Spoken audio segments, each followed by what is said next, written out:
हाँ, शीतकालीन सत्र 1 दिसंबर से 19 दिसंबर तक शुरुआत होगी। क्या कहेंगे, किन मुद्दों पर आप लोग सरकार को घेरने का काम करेंगे?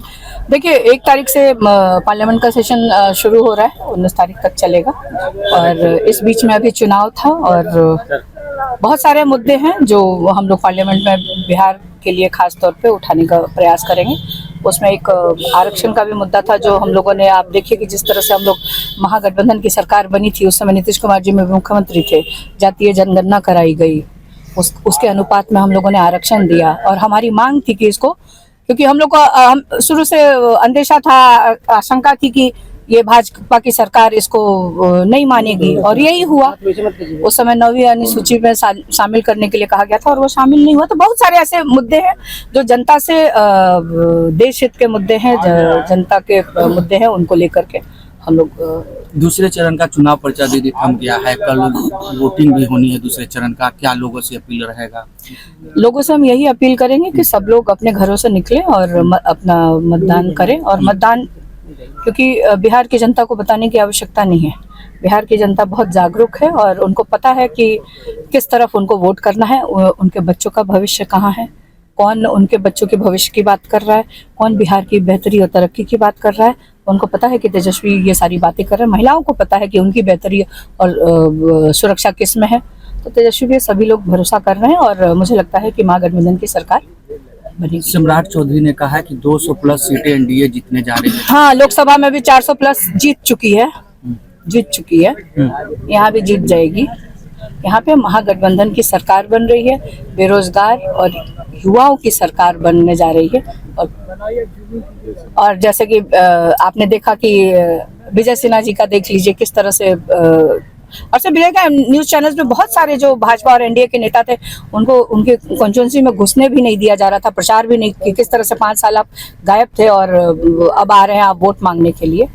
और उनको अपने ही प्रशासन पे भरोसा नहीं था, अपने ही एसपी को अपशब्दों का प्रयोग कर रहे थे और अपने जो सुरक्षा कर्मी हैं उनको कह रहे थे कि तुम लोग को ये बंदूक कौन दे दिया, क्यों नहीं जनता पे चलाते हो।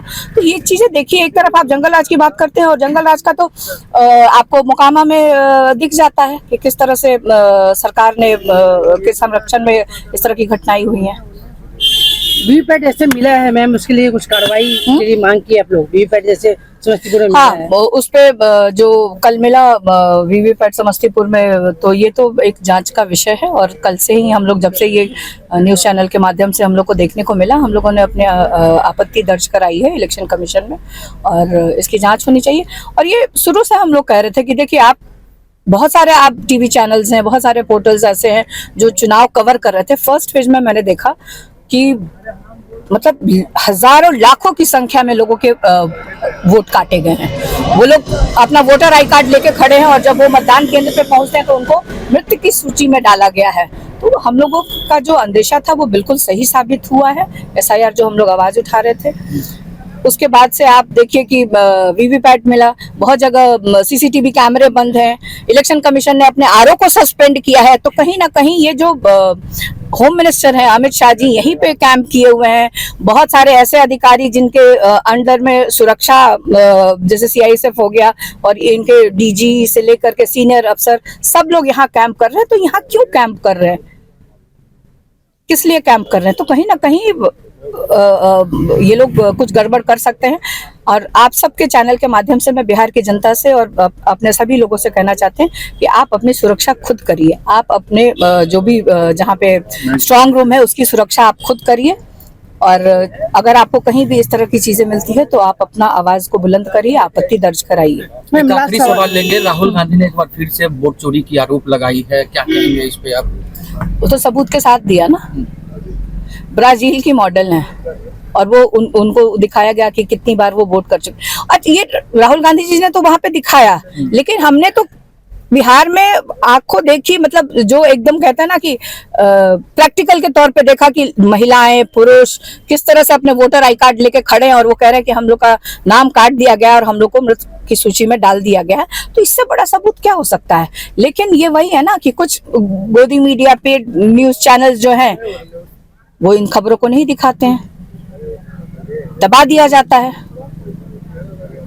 तेजस्वी यादव ने अकेले 200 सभाएं की है और एनडीए के नेताओं की बात किया जाए, मोदी, अमित शाह, नड्डा या फिर तमाम बड़े नेता, उन लोग को मिलाकर भी 200 नहीं पुरता है। तो क्या देखिए तेजस्वी का एक हेलीकॉप्टर उड़ रहा था हवा में, और वहीं अगर आप देखिए एनडीए के तो 30 हेलीकॉप्टर, 25 से 30 हेलीकॉप्टर उड़ रहा था।